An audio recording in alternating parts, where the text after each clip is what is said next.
expense of ordinary citizens. Well, I reject the premise of your question that there's a proposed deal. There isn't a proposed deal. What there is an ongoing negotiation.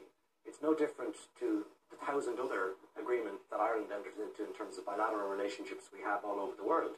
In this case, it's much bigger because it involves the United States of America and the EU. But every step along the road towards potential agreement has to be ratified by the European Parliament. So this notion that there's a deal, that's absolute nonsense. And there again, it's put out by the hard left and the hard right. The people who are in favour of tearing down the chance for more jobs in Ireland are people like Donald Trump, Nigel Farage, Mrs Le Pen, the National Front, Sinn Féin and other people, the hard left and the hard right. They have come together in a populist coalition to oppose what is a sensible thing. Now, what I'm saying is this. I have seen no deal. There is no deal. There is an ongoing negotiation. And the clever, smart thing to do is to wait till the end of that negotiation until we come to a measured view as to whether or not that deal should be passed.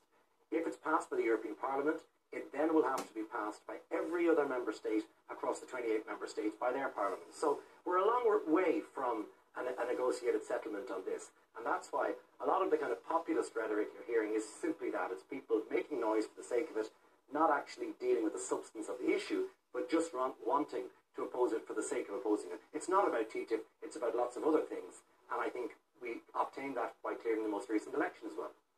Cara of Friends of the Earth, according to Brian Hayes, you're engaged in populist rhetoric. Are you in the same category as Donald Trump and Nigel Farage? But I hope not. But if we want to talk about jobs for Ireland, I mean, the Irish Department of Jobs and Innovation and Enterprise commissioned a study by Copenhagen Economics on the impact of TTIP for Ireland.